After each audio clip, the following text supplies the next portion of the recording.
Eyes go blind in a million thoughts. Is this life's unkind? And she's killing us off. Just can't sleep at night, cause the voices are talking about something I wrote.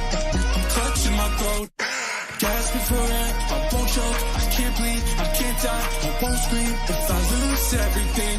Don't follow the flesh, approval, decrypt a bloody knuckle till I break out the sarcophagus. This terror wears in knots. Our courage never melts. Draw water from my well. I'm purified. Burning on my brain, it's chemical. Never been afraid, I'm terrified now. I use the tear as an antidote.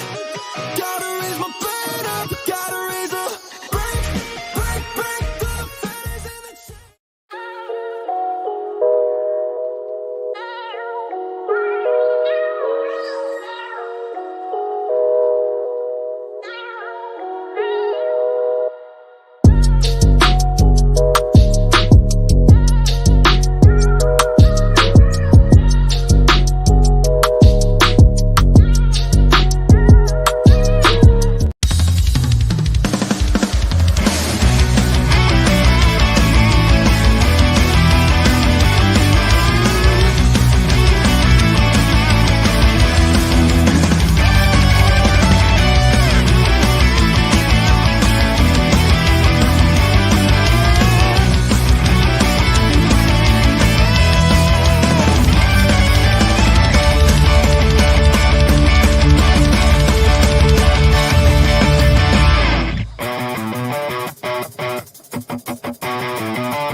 And then there were two.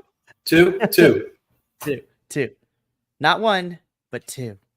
Hi, all you PC WrestlePod nerds out there, and welcome to another rendition of the Biconic Review of Honor, aka the Bro.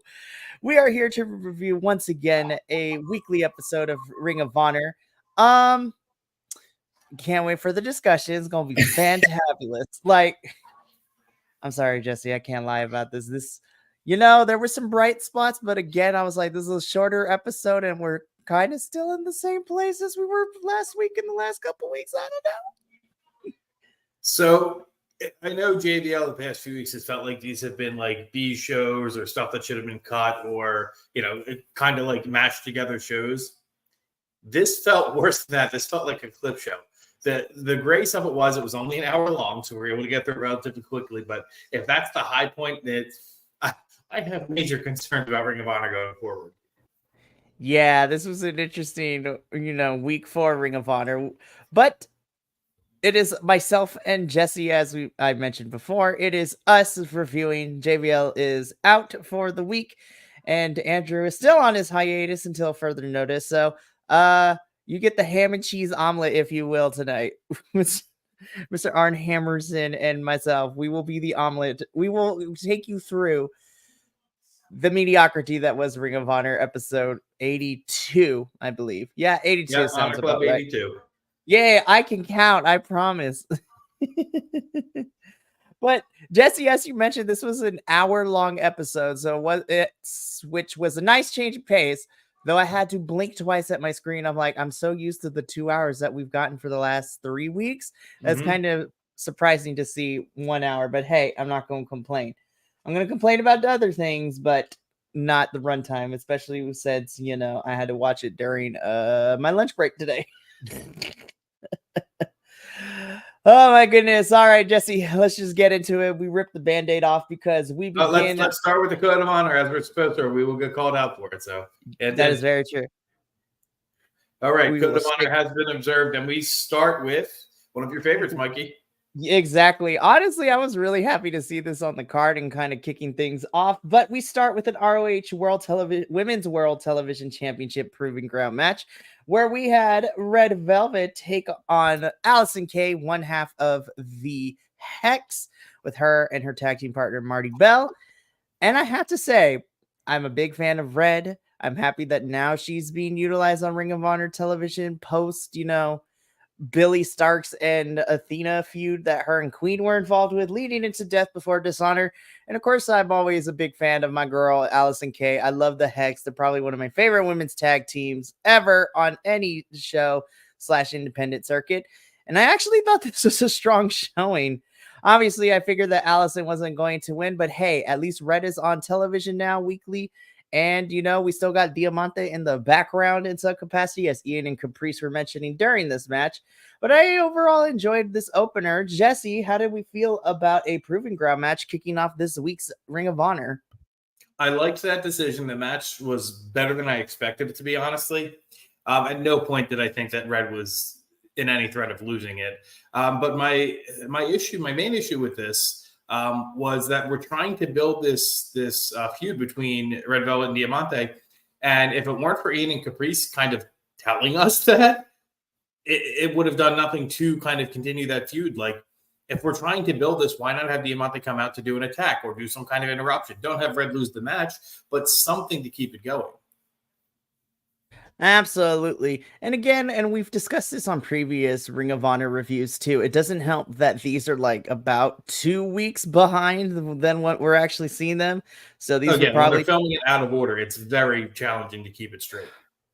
You would think that being able to pre-tape and then kind of to edit and put things in order to continue storylines would be easy. It's not that hard, Ring of Honor. There's another company that gets reviewed here on the BC WrestlePod conglomeration on Fridays that does that same model and somehow makes it work better for them. Anyways, as you said before, Red does pick up the victory. I did not believe for any second that she was going to lose this, though it would have been really fun. But I agree, there should have been some either physical altercation or some physical appearance from Diamante. Or just because have her music come up and play. Just something. Anyways, so we move on from that to a nice video package of the Dustin Rhodes and Sammy Guevara Dark Order, which is going to be in another Proving Ground match tonight, which, spoiler alert, ended up main eventing this week's ROH. We'll get to there when we get there, but I'm like, you guys, this has really been a one-sided feud. Sammy has kind of been MIA from this feud. It's mostly been Dustin versus the Dark Order in this feud, and Sammy, because he is the tag champ, is here by proxy. Yay. And it feels like they're not sure whether to put this on AEW or whether to put this on ROH. Which is what I mean, it's quite known that I do not like when they do that with feuds. Well, spoiler alert, who knows if Sammy and Dustin are about to be ROH Tag Team Champs for long, because those titles are on the line. Tomorrow night on Collision, it is Sammy and Dustin versus the Undisputed Kingdom in a bunkhouse brawl match for those ROH Tag Team Championships. So we shall see if our good old Texas boys end up holding the titles after that, or if they're going to go back to the kingdom, which then I'm like, why have them lose it to begin with? Yeah. Anyways, that's beside the point. Because then we get our first squash match of the evening. This is the Gates of Agony. So Bishop Khan and Toa Leona taking on, Dante Leon and Trippy Jordan. As soon as I saw this, I was like, yeah, okay, let's just get through this. We're gonna see how it was. Again, I'm happy to see Gates of Agony appear more and more on ROH. I have missed him on my screen, but yeah, we're just in the same holding pattern. Let's get them some wins, and then we'll figure out what to do with them later, if we figure that out down the road. I'm not going to hold my breath on that. They're still trying to figure out what to do. We don't have to spend much time on this one. It was a squash match. I mean, they looked fine.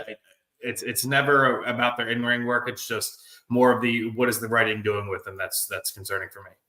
That is absolutely true. So we move on, and then we get kind of a squash match, but not really, because these are two more established names. But we have Brandon Cutler coming out on mic, cutting a promo.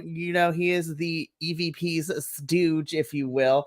And he is taking on one Mr. Preston Vance, who we saw last week kind of be there, I guess, on Ring of Honor. I will say, I was, as much as I knew, I was like, yeah, Preston's probably going to win this. I was thoroughly entertained. Brandon Cutler can make me feel very entertained in his stupidity. Also, I'm like, I forget how good you can be as a comedic wrestler, Brandon. I have missed you because, I'm looking at you and the beard and everything. I'm just like, all right, entertain me. Jesse, how did you... Very good in the comedic role. Mm-hmm. We knew going into this Preston Vance was going to win. I did like that he kind of does that ode to Brody Lee with the discus lariat that he throws now. But aside from that, yeah, the match was fine. I was entertained during it. Brandon's very good at kind of playing the dick. Yeah, he is. So we don't need to discuss this any further. We move on, because then we get to probably one of my favorite groups in ROH/AEW television. We get this backstage promo from the Outrunners, accompanied by Miss Erica Lee. And you know what? They cut this promo calling out the Iron Savages. That basically, and I love this, in this promo against the Iron Savages, the Outrunners stated that they respect their muscles, but did not have any clamor, and they would take on the Iron Savages and Jack Jameson anytime, don't have the glamour. I was just like, oh, Outrunners, I love you so much. This was a highlight of the night for me, was their promo, and they're actually kind of building a feud here. So I'd like to see where this goes. I don't know quite where the infantry fits in, because they came out for the save last week. But this is something, hey, we're doing something. I'm excited for it. Let's see what comes of it. Oh, absolutely. And this is definitely one of the brighter spots, like I mentioned in our intro. Definitely held this through. Love the Outrunners. We are potentially getting a feud with another ROH team. So you know what? Hey, we'll see what happens with all of that. Then we get back into the land of Squatchamania, because next up we have, representing the Dark Order, John Silver take on somebody who we've seen a couple of times within the last month or two, but take on the big old mountain of a man known as KM.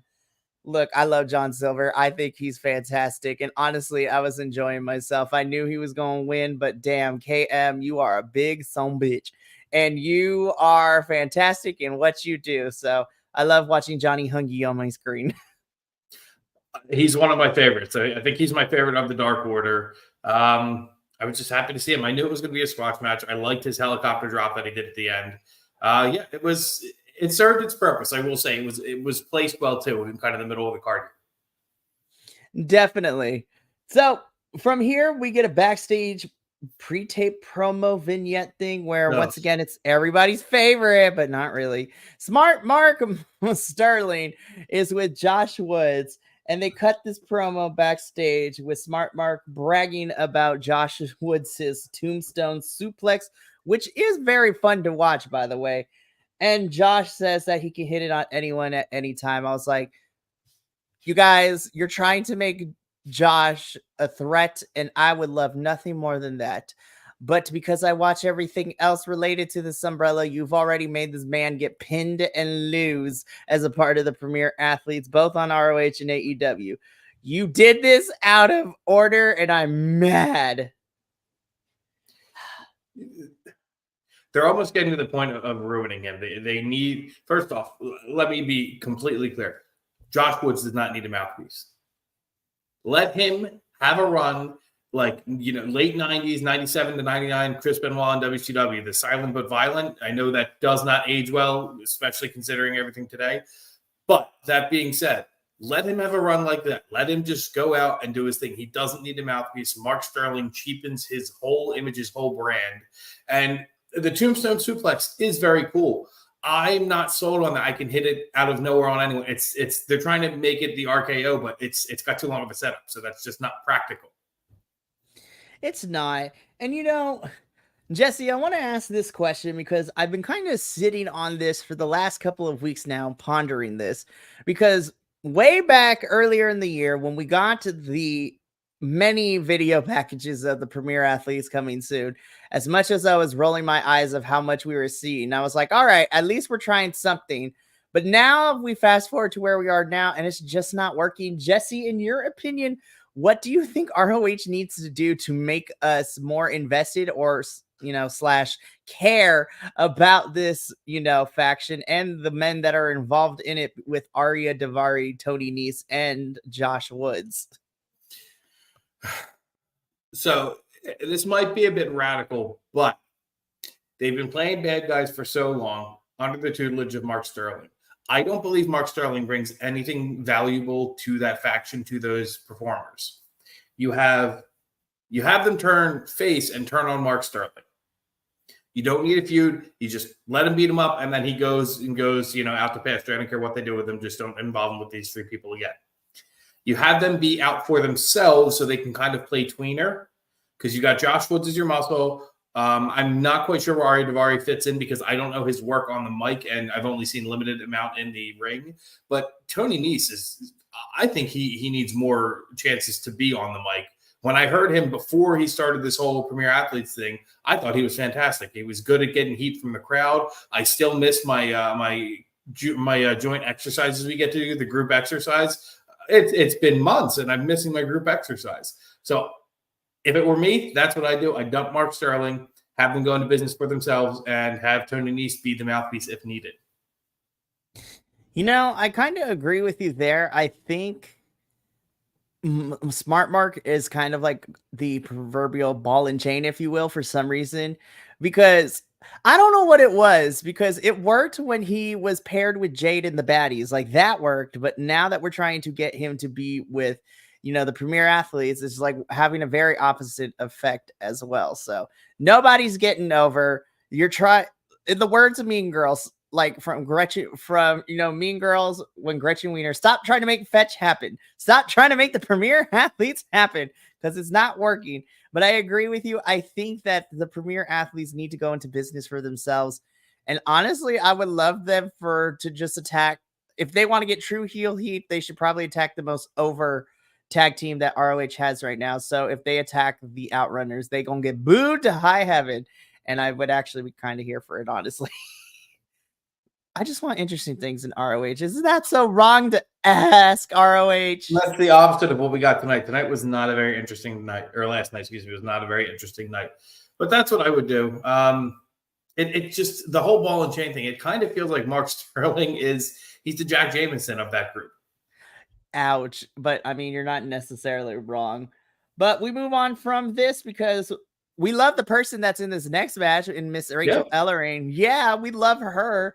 But she was once again in another squash match, taking on local talent Maggie Lee. Again, I thought this was a fun match, but it was a squash match. And I'm kind of getting frustrated with, Rachel being on my screen, but not being in anything. Again, and I'm going to repeat this for the rest of the night too. The matches are fine to very good to absolutely fun, because there's one match that I had fun with. That was my match of the night. However, we need to start getting some writers or whatever is going on in ROH behind the scenes, because you're just giving us wrestling, but you're not giving or developing any storylines outside of Billy and Athena right now. Like, those two are having it all tonight.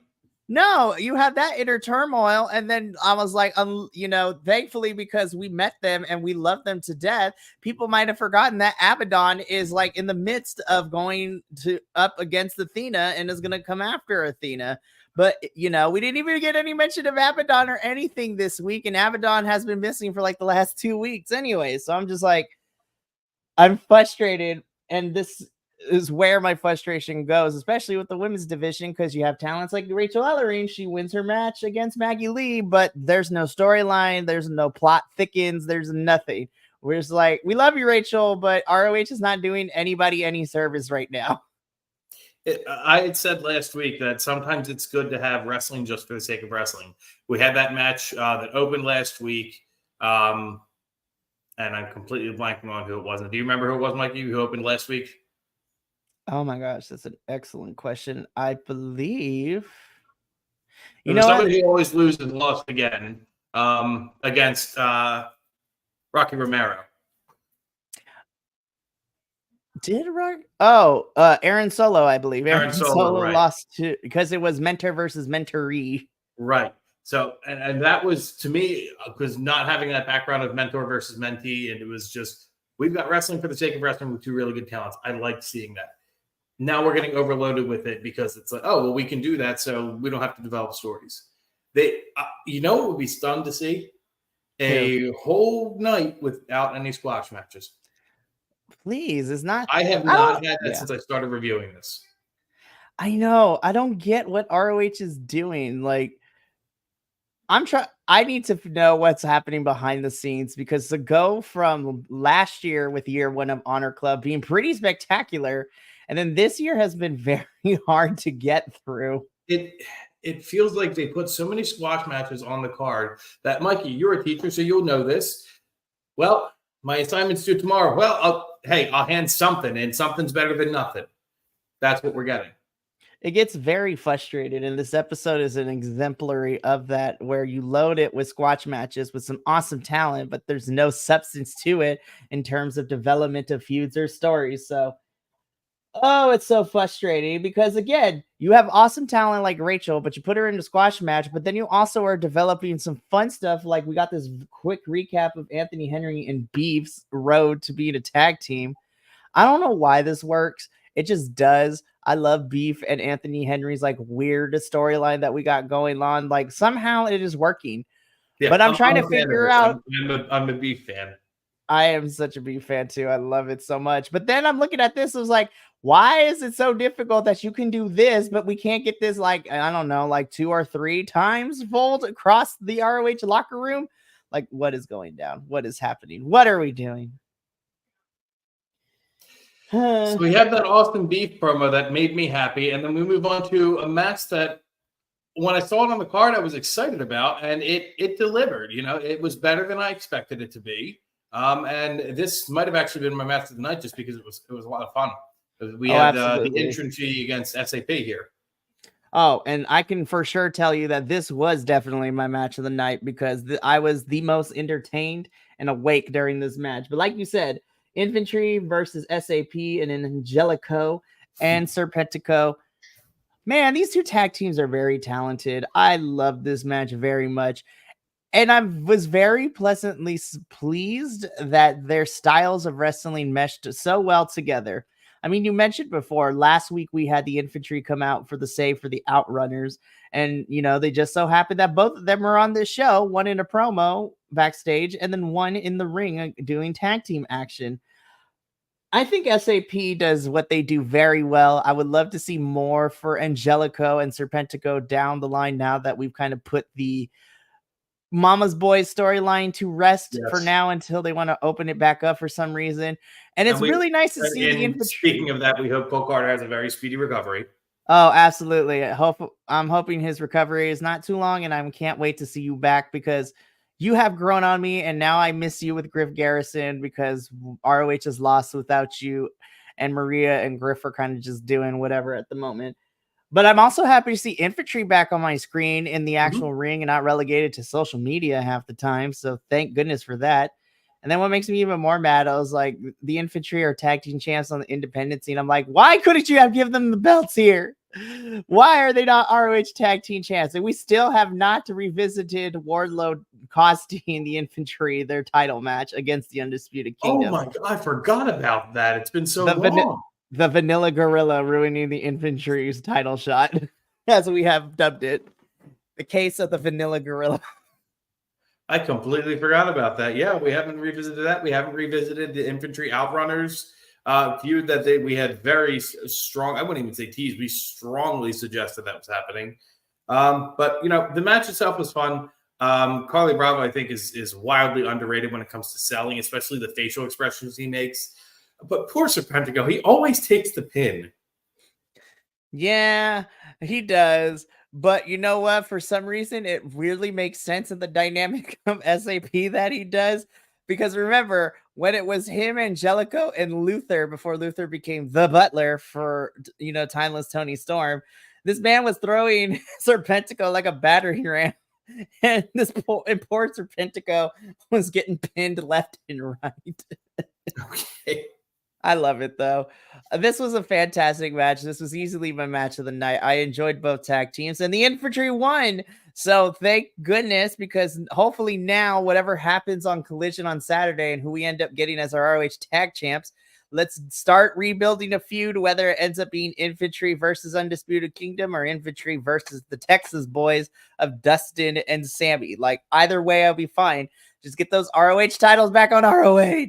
Yes, please. Any titles back on ROH. I gave up on Mark Briscoe. Loved this match. Did complete opposite next match. I mean, I would skip it if I had the ability to. What you talking about, Jesse? Don't you like the governor? I don't get it.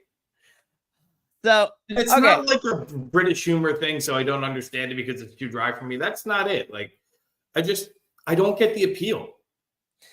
So you know what? Let's put a pin in that. We're going to discuss that just overall. But what Jesse is referring to is in our next match, which saw Anthony Ogogo in a squash match against Kit Sackett.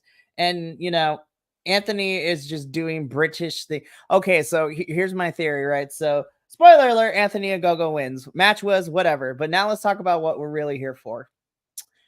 For some reason, and I can probably be wrong, and the internet could come after me, and that is okay, because I am going to stand and double down on what I'm about to say. I feel that ROH is trying to make Anthony Ogogo akin to, because he's not able to be here all the time, which is, Saraya's brother and Mr. Zach Knight. Zach Knight. And so I'm just like, you guys, just give me Zach Knight. Like, I prefer Zach Knight. Now, I had my complaints when he was his dime store dollar version of Peaky Blinders towards, the last couple months. But actually, if I'm going to pick a British, like, bruiserweight, I prefer Zach over Anthony. And I think what's tainted me, too, is because Anthony, before leaving AEW, was part of, like, this weird Cody Rhodes storyline and was involved with Cody at one point in the Nightmare Factory. And then they had that stupid weigh-in, and it's kind of tainted me. I don't hate Anthony. It's just like, again, they're trying to put him over, and I'm just like, I prefer my other British bruiserweight in Zach Knight than, Anthony Ogogo. And don't even get me started, because now you're making me not like Shane Taylor Promotions either. The only person that I still like in that whole entire thing is, Lee Moriarty, Mr. Tiger Style himself. Who? I haven't seen him for a few weeks. That is very, very It's almost true. like he's one of the champions. Oh, wait, he actually might be. I will say, though, just to kind of defend Lee a little bit, honestly, Lee Moriarty is the only champ who appears outside of Athena on a regular basis or ROH. Now, again, he may have already done some tapings, and we're about to see those. Again, it also doesn't help that these tapings are like 2 weeks after they've been filmed, so Lee may have done a bunch of matches. It's just we haven't seen them yet. So when they're choosing to air these things, it's so frustrating, but I don't care about Anthony. This match is what it was, and they're really not making me like Shane Taylor Promotions anymore, which is sad, because I love Shane Taylor and I love, Tiger Style, but they are not doing them any justice right now. I've got Sadness. nothing to add. Anthony, again, I'll say it every time. Anthony, go away. Moving on. All right, we move on from this because then we get another squash match. But honestly, I actually like this one because we get the Swolverine, also known as this year was amazing. Oh gosh, Brian Cage is such a gem. I love him so much. But we have Mr. Swolverine himself, aka Adolfo's baby daddy, Brian Cage, taking on, one of the local talents, Dion Roosman, who we've seen a couple of times in ROH before. And honestly, this was a lot more competitive than I thought it was going to be. Even though I inevitably knew that Brian Cage was going to win, this was a little bit more competitive. And I never get tired of watching Brian Cage hit like the inverted clover leaf. Oh, that was finisher. I like this so match because it wasn't his standard match. Like he goes for a big blow in the pin, but the fact that he did submission, it's like, oh, I added something new here. There's a new wrinkle here. There's some intrigue here. I like this match. I know it was a squash match. I knew Brian Cage was going to win, but I enjoyed it because it was a different ending. It was. And so I'm going to say this now because we'll talk about what happens at the end of our main event for this evening, but I'm kind of ready to see Brian Cage go on for a solo championship here in ROH. And what people do not know about Brian Cage is despite his size, the man actually has a lot of technical prowess, and he also's got the hops too. I would love to see him go after Lee Moriarty for the Pure Championship and shock the world of, whoa, big man actually can do technical wrestling, or even go after, I love Atlantis Jr. I do, but we need that television championship back in ROH. Put it on Brian Cage. I would love to see this man hold the television championship and go on a tear in ROH. I'm completely for that. Sorry, excuse me. Ooh, that was just as you were talking about going after Lee Moriarty. I'm going run it back with Atlantis Jr. because I thought that match was good, but it's going to be a lot better if they're given time and it's just one-on-one. Oh, absolutely. So Brian Cage, Mr. Swolverine, picks up the victory. We go not, too far apart from the match we just saw, but we go backstage with Shane Taylor Promotions. So Anthony Ogogo away and Shane Taylor himself. They cut a promo backstage. They are going for the gold. It's the same thing we see from them every flipping week. Single promo they do. Gosh, so ROH. I'm going to talk directly to the people. You may not watch this review, but I'm going to look at this camera and directly address you like you do. Shane Taylor Promotions keep cutting the same promo every single week. They've been saying the same thing, just in different font sizes for the last month and a half. ROH, and excuse my French, this is the shit or get off the pot moment. You need to do something with them. Either let them have some gold, even for a short bit, or stop giving them the script to talk about this promo that we've been getting for the last month and a half and going nowhere with it. Oh, it's so frustrating, Jesse. It's to the point where every time they come on for a promo, my brain just goes, I don't believe you. You've not proven anything to me. Why am I going to believe you now? It's almost like you've lied about everything. You're going to do this, you haven't done that. You're going to do this, you haven't done that. You're going to capture the gold, you haven't done that. You're going to beat Keith Lee, however many months ago that match was, you didn't do that. Like, I don't believe you. I'm just like, I don't know what's going on. ROH writers need to get it together because you're making these people liars, and I don't believe them, nor do I believe they're any credible threat to any of the championships that our ROH folks are running around here with. But speaking of, we do believe in Joe Hendry? We believe in Joe Hendry. Perfect. I love how we simultaneously did that. Listen, not to go on a tangent or anything, but Joe Hendry has been on a tear. And after last night's TNA, the possibility of him going after the TNA World Championship at Bound for Glory in October makes me super excited. Give this man a title. He is more than a meme. He is so fantastic. But anyways, speaking of championships, regular scheduled programming. Yep. And speaking of championships, we do get to our main event, which is an ROH Tag Team Championship Proving Ground match, where we have our champions, Dustin Rhodes and Sammy Guevara, a.k.a. Team Tejas, taking on the Dark Order, being represented this time around by Alex Reynolds and Evil Uno. I will say this. I actually really love Dark Order's tactics here. They're just going to keep coming out of the ring and eat away at the 10-minute timer and be like, you know what? We're going to win this way. We don't care. We aren't going to fight. And I love that for the first half of this match, it was Dustin and Sammy trying to get these clowns back into the ring. It worked. And they could not do it successfully. I had said that months ago. If you know you've got a time limit, just play the cat and mouse game. I mean, Ring of Honor is very generous with the ring counts. And then, of course, obviously, that couldn't last for long because Dustin and Sammy eventually take the offense to the outside. And then the match actually kind of starts to pick up a little bit. And so Dark Order and Team Texas go back and forth. I love you, Dustin. I really, really do. But let's be all the way 100. I'm looking at you and I'm looking at Sammy Guevara. And of course, Sammy kind of carries the match a little bit for him, which is totally okay because we don't want Dustin to break a hip out here.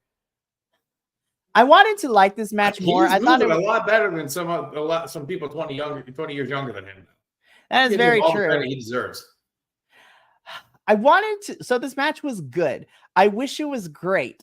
The only problem, one of the biggest problems I have with this is at least we had some semblance of a story going into this. The problem is two things. Number one, most of the story was told on AEW programming. So you could have just did this as an ROH specific exclusive, but you didn't. You had them feuding and fighting in backstage promos and vignettes on Collision for the most part. And then people like me who purely watch Ring of Honor have to rely on Caprice and Riccaboni to catch us up to speed. Or, check out our reviews of AEW so we can keep you informed. Wait, shameless plug. Well, I mean, to be honest, I think our review is pretty great of AEW because we condensed 5 hours of AEW programming into an hour and a half. So it's easy to digest. We trim the fat, if you will. But back to this match. So number one, most of the feuding has been done on Collision for the most part, and sometimes Dynamite. And you could have had them feuding on ROH, and I would have taken it, but no, you did no such thing. Number two, Dark Order have a history of just taking an L after L after L. And on ROH specifically, you have not built them up to beat anybody significant outside of local trio jobber teams or tag teams. No offense to local talent, because local talent is important to wrestling as a whole. However, you have not given me a reason to believe, I could see the Dark Order probably winning here. No. They're always on the losing end in ROH, and the only people they beat are local talent and local tag teams and trios. And then I'm looking at Team Texas. I'm like, this is going to end up the way it was. And so this match was good. I just wish it was great, but those 2 points really couldn't get it past that threshold. Jesse, how did you feel about our Proving Ground match as the main event for this week's episode? Just like last week, it didn't feel like it should have been the main event. I don't feel like they've had a proper main event for 3-4 weeks now. I'm not sold on Sammy Guevara and Dustin Rhodes together, not because they're bad athletes, bad performers, bad wrestlers, anything like that. It's just they don't feel like they're actually part of Ring of Honor. They feel like they're on loan, almost like we have rental talent, even though we clearly don't need it in the tag division. Oh my gosh, rental talent. That's such a good comparison because that's how it feels. It's like Sammy and Dustin are like a DLC that somebody downloaded into this random video game that doesn't make sense. Right, but not everyone has access to it. Oh, it's so frustrating. And again, of course, for those of you who don't watch AEW, even though the match was a banger, you're having Sammy lose on AEW television. He's one half of your ROH tag champs. And now, granted, the match was a banger, but you had this man lose to Ricochet not too long ago on Dynamite. And I'm just like, what is happening? What are we doing? Yeah, you had him lose to him last week. So I don't know. They brought it up. Caprice and Riccaboni brought that up during the match. I was like, oh, well, he's wrestling elsewhere too. So again, rental talent. He's not actually part of Ring of Honor. So again, after all this is said and done, Dustin and Sammy pick up the victory. They are celebrating in the win. And then somehow, I don't know how we're going to connect this, but whatever, Cage of Agony come out to beat down on our tag team champs. Yeah. With Dark Order kind of giving the weird assist. I'm like, huh? Just so many Y's. And not like Y's, W-I-S-E, like W-H-Y. Like, why? What are we doing? What are we building to? Are we building to anything? Because the feud, from my understanding, was with the Undisputed Kingdom. Yeah, we're getting a bunkhouse. So what are we doing? I don't know. We're getting a bunkhouse brawl match on tomorrow night on Collision. And I'm just sitting here. I'm just like, this 2-week tape delay schedule is driving me nuts. Because if Sammy and Dustin lose those titles tomorrow night, the next 2 weeks, if we see our tag champs on the programming, they're going to still have the belts. Like, oh, the inconsistency. Dustin's still going to be a double tag champion. I mean, Dustin has nothing left to lose because he still has the trios championships, the 6-man tag team championships for ROH. Mm-hmm. But Sammy losing, I'm just like, what are we doing with Sammy? What I'm hoping is if they lose the tag team championships back to the Undisputed Kingdom, first of all, why'd you take them off them to begin with? But regardless of all of that, what I'm hoping is that Sammy sticks around in ROH and you let him have his own little faction. Honestly, if they're not going to do anything, like when Tay is ready to come back, have, Sammy's wife be down there in ROH, have Anna Jay come over, who has had like a friendship with Tay and Sammy. Like, let's build Sammy a little face faction in ROH and, just do fun stuff down there. Let Sammy have a good Jericho time. Out of it. Yes, that is why he is on ROH, because according to the reports, he doesn't want to go back to AEW television. He's trying to stay away from it as long as he can because he does not want to go back into the Chris Jericho black hole. And right now, that worked so well that he lost to a match with Ricochet. I know what AEW is very weird. And you've kind of uncovered another problem here is that Dustin Rhodes, for all his accolades, fantastic performer. I love him to death. Loved him as Goldust. I even liked his very odd, strange Black Reign in TNA. 7 in WCW didn't do well. Great talent. Still feels like a rental town on ROH, and he's got 2 of the belts.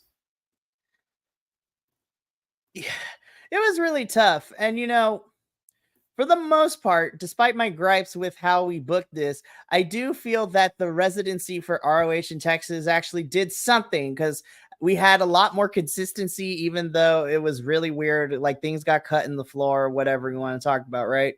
But now that we're back to traveling the road, we're back to the same problems that we had before the residency in July. And that's there is no story threads. There is no through lines. Like, it's dumb. And I'm very upset. But again, Cage of Agony with the assist of Dark Order attack our tag champs as ROH television goes off the air for this week. Oh boy. Alrighty, so let's just get to our empanada ratings, Jesse, because this was an hour. I think we spent enough time talking about this particular episode of Honor Club. So I will go first, and then Jesse, you can close us out. I am going to go first. So my, rating for this week's ROH, I'm just going to give this like a 6. Like, this was okay. SAP and Infantry definitely was a highlight for me. I love Anthony and Beef's little vignette of their rise as a tag team. I cannot wait for JD Drake to come back and figure all that out. But nothing inspiring. We didn't even get anything from Athena or Billy or Abaddon this week. Mostly it was just squash matches. And, outside of Infantry and SAP and even our opening match, which was the Proving Ground match for the Women's Television Championship, everything was very uninspired. So I give this a 6. I was like not enthused with this week.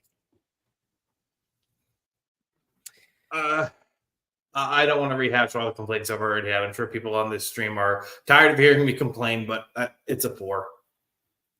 It felt like the cutting room floor, and they're like, oh, we have an episode this week. Just throw it together. Yeah, I'm not going to argue against that either. And so we're back to, why are we watching this? Oh, it's Squatchamania 5,670th time. All right, sure. And I want to preface by saying this before we end. It's not that we like to complain about ROH, because there was a time that we thoroughly enjoyed it and we were super excited to get to the next week's episode. But ROH is making it really hard for me to defend it, and it sucks because they have some awesome talent. But you got to build some stories and build some feuds. You can't just, pick and choose when you do things. And do better with the delayed tapings. TNA does the delayed tapings and makes everything work. What are you doing? Anyways, that's beside the point. But regardless of me complaining, Jesse, I am never going to apologize for getting to do this with you. Despite our gripes and our complaints, I am happy that I get to look forward to seeing you and the rest of the ROH boys on Fridays, because it is a highlight of my week that I look forward to. So thank you for being here tonight and going through Thanks for this. being here too. I mean, regardless of how the card turns out, I'm always happy to be able to see you and see, the other boys when they're here as well, and just talk wrestling. Oh, absolutely. But that is going to be it for us this week at the Bro. So Jesse, let's put our hands in to the code of honor to end. And of course, for myself, Jesse, and JVL and Andrew and the rest of the BC WrestlePod family, remember, take care of yourself, love one another, stay iconic, but more importantly than anything, you always deserve to finish your story. We will catch you next week for another gripping episode of ROH. Finger crossed, hopefully. But until then, sayonara, adios. We'll see you next time. And Billy Stark's outro. Bleh.